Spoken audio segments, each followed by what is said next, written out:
1950년 6월 25일 한국전쟁이 일어났습니다.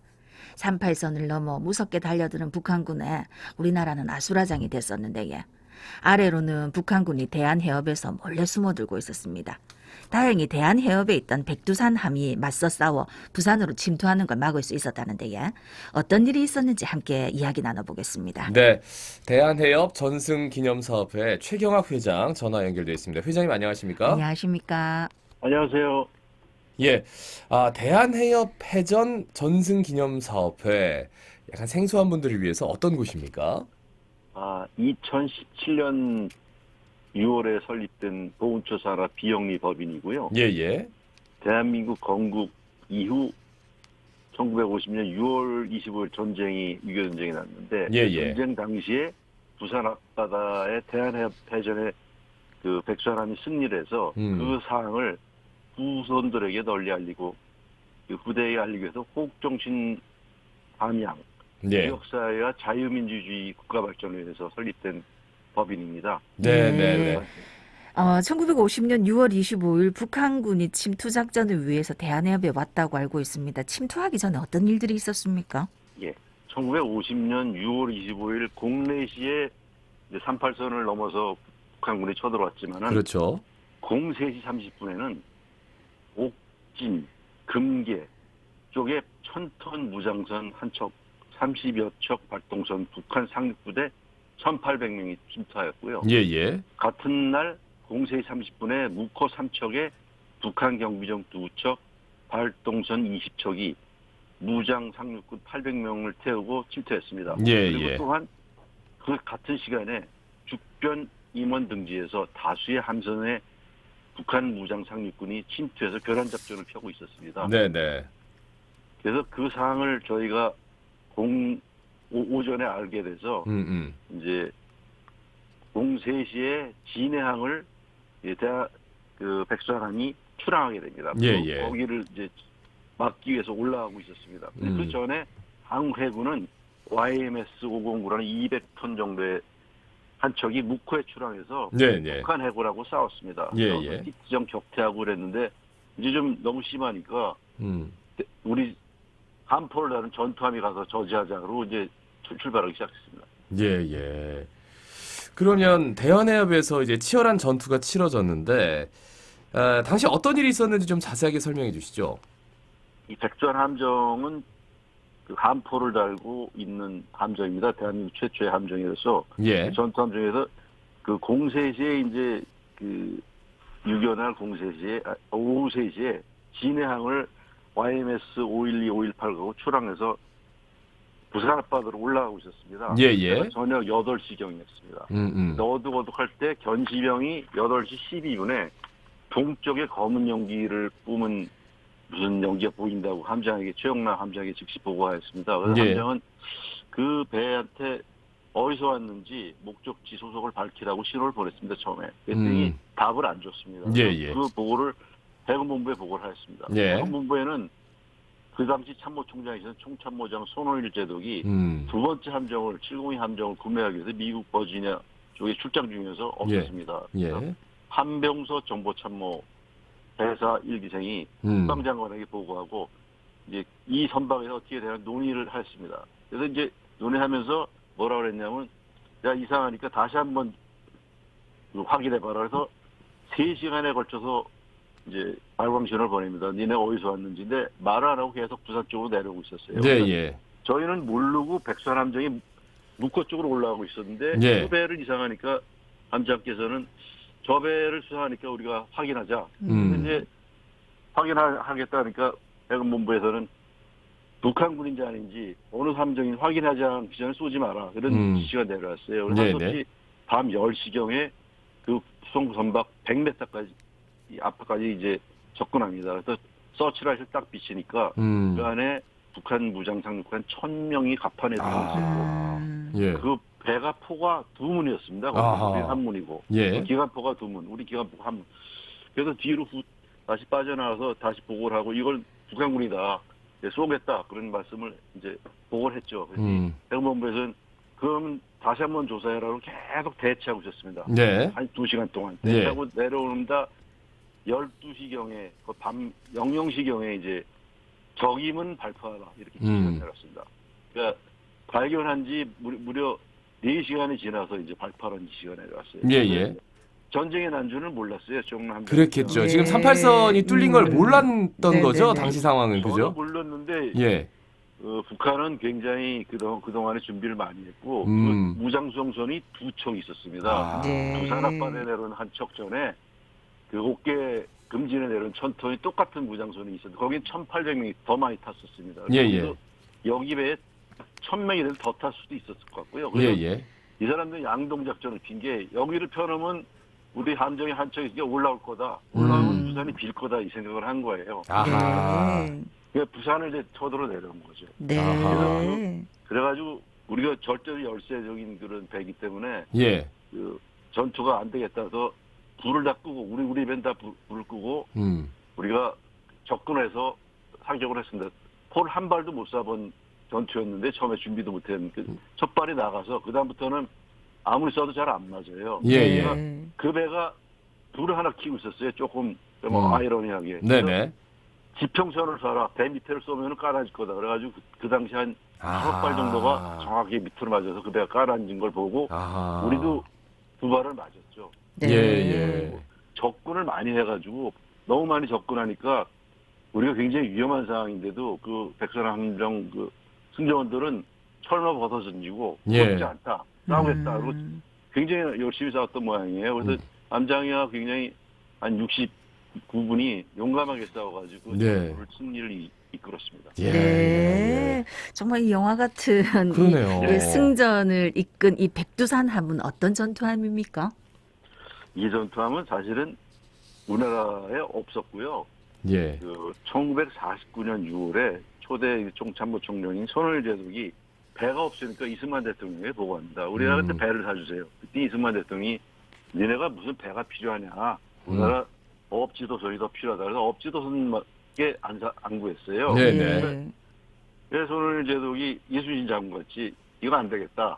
그래서 장병 봉급의 10%를 강제로 징수하기 시작했습니다. 자발적으로 징수하고 부인들은 삭바느질, 빨래, 옷수선 이런 거에서 한 5개월에 걸쳐 49년 10월에 15,000달러를 가지고 대통령한테 갑니다. 예. 가서 이걸 드리면서 우리가 배를 사겠습니다.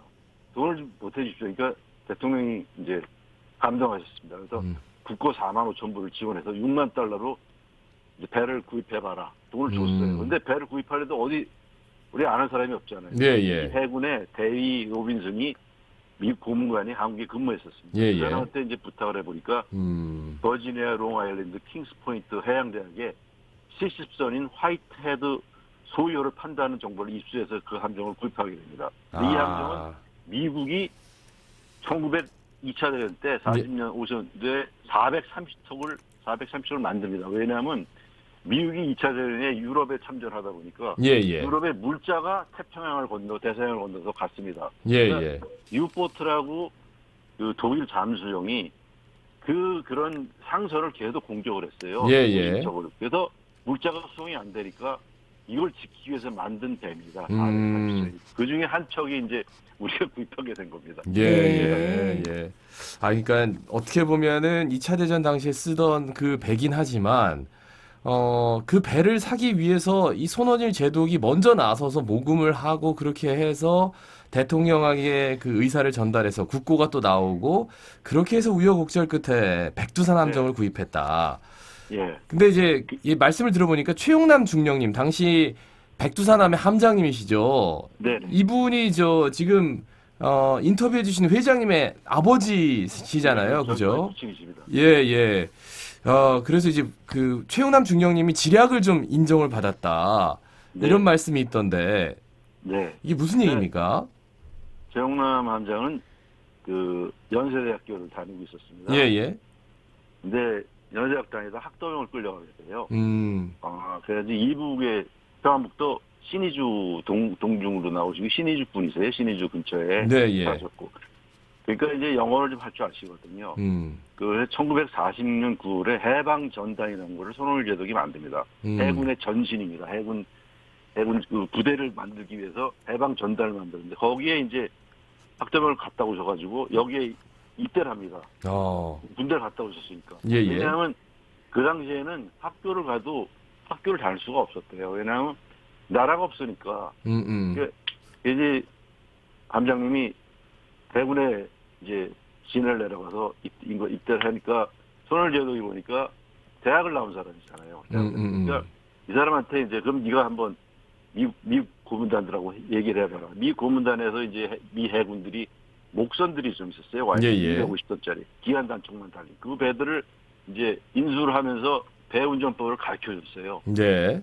이제 배 운전법을 가르쳐서 해사 생도들한테 이제 49년에 48년에 해사 생도들 가르치고 있었습니다. 그런데 이제 아까 얘기한 어업지도선을 이승만 대통령이 구해라. 왜냐하면 우리나라 어선들이 자꾸 일본하고 부닥치고 연안을 넘어서 자꾸 가는 거예요. 예, 하나하고 예. 부닥치니까 어업지도선을 사라고. 근데 어업지도선을 구입할 때 함장을 시킨 게 그 손월제독이 최영란 함장을 시켰습니다. 당신이 가서 배를 인수해 와라. 예, 네. 그래서 태평양을 최초에 건너게 됩니다. 그러면서 그 건너면서 하와이에 가서 포가 있는지 확인하고 76mm 한포가 그 괌에 가서 포탄도 살 수 있는지 영어로 할 줄 아니까 다 협의하고 오라고 했습니다. 예, 손월제독이 굉장히 지략적인 분이세요. 그 전에 미리 이 사람을 보내서 배 운행하는 것도 배우지만은 우리가 함정을 살 때 포는 안 줄 거다. 포탄 안 주니까 딴 데 가서 하와이가 살 계획까지 다 잡은 거예요. 당장 이 사람들 고문관들한테 하면은 안 팔려고 하니까 안 주니까요. 따로 네, 가서 네. 이제 하와이나 이런 데 가서 괌이나 가가지고 한 포를 예. 살 수 있는지 한번 확인해 봐라.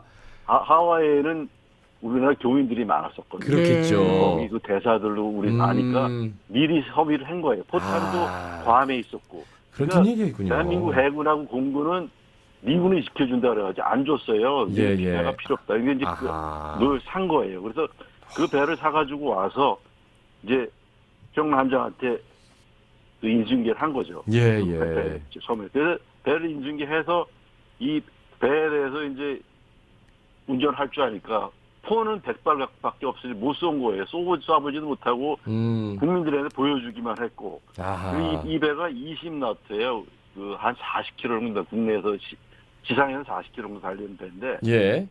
우리 이 배가 이제 그 전투를 딱 붙었을 때 미국 그 북한 배는 1000톤이고 우리 450톤이니까 우리가 좀 더 빠르거든요, 사실. 예. 근데 포가 두 문이고 포가 우리 한 문이고 거긴 포가 두 문이니까 앞에 들어가면 먼저 맞을 수도 있어서 밤에 들어가자. 둘 다. 그래서 더 12시경에 이제 그 배하고 전투를 하게 됩니다. 그리고 그 배에서 가서 빨리 쏘고 빨리 뛰쳐나오는 그런 작전을 폈어요. 예. 그거를 우리가 두 발밖에 안 맞고 침몰을 안 하고 당연히 전사자 두 명밖에 안 생기고 하게 된 그런 그 계기입니다. 그래서 네. 그거를 이제 미리 배를 운전할 줄 아니까 태평양을 건너보시니까 배에 대해서 너무 잘하셨던 것 같아요. 제가. 예. 그런 상황입니다. 그래요. 예, 그때 이 백두산 하면 활약에 대해서 참 감사하다는 말씀을 다시 한번 드리게 되는데 저희 감사합니다. 예. 요 나라를 위해 목숨을 바친 영웅분들을 위해서 이 대한해협해전 전승기념 사업회에서는 어떤 지원을 해드리고 있습니까? 저희는 그 이제 생긴 그 전에부터 활동을 했죠. 몇 년 안 되고 저희가 예산을 정부한테 지원을 받을 수가 없습니다. 그래서 지원을 안 해요. 저희가 각계학생에서 예산이 그 회원들이 걷는 그냥 소규모의 그 회비로서 운영하기 때문에 그 직접적인 그런 뭘 지원할 수는 없고요. 저희는 2017년부터 안보 세미나를 시작했습니다. 대한해협해전에 대한 안보 세미나. 그래서 그 안보 세미나로 그 저희가 이분들의 활약상을 전부 다 널리 알리고 방송도 하고 그 강의도 하고 이러면서 이분들의 그 전투 희생 정신에 대해서 그 후손들이 본받아야 된다. 이런 걸 이제 알리기 위해서 활동을 하고 있고요. 백두산 함정 모금 운동을 전개해서 이 백두산 함정을 다시 복원하자. 현재 그 이배가 없습니다. 우리나라에. 아이러니 이배가 없어요. 돈이 없어 고철로 팔았습니다. 그래서 이 배를 만들기 위해서 모금 운동을 하고 있습니다. 그 다행히 작년에 부석종 해군참모총장 관도시지만 그 배를 만들어 주겠다 그래가지고 국회 예산을 땄어요. 알겠습니다. 네. 예, 예. 아무쪼록 좀 잘 됐으면 하는 바람도 있고요. 예, 그렇습니다. 예, 예. 그 대한해협 해전 승리를 기리고 전사자를 추모할 수 있는 곳이 부산에 있다고 하던데 어디입니까? 부산 그 역 건너편에 보면 그 중앙공원이라고 있으면 굉장히 높은 산인데요. 예, 예. 그 중앙공원 그 탑에 대한해협 전승 기념탑을 1988년에 설치를 했습니다. 예, 예. 거기에 이제 최영란 함장, 전병익 중사님, 김창학 하사님 흉상도 같이 설치해서 거기 해마다 거기서 해군 관계자하고 부산 관계자분들하고 항상 행사를 하고 있습니다. 예. 네. 오늘 말씀 잘 들었고요. 앞으로도 절대 잊혀져선 안 된 역사이기 때문에 그 역사를 기리고 또 기념하는 노력 계속 이어주시길 바라겠습니다. 말씀 잘 들었습니다. 고맙습니다. 고맙습니다. 감사합니다. 네네. 자, 대한해협 해전 전승 기념사업회 최경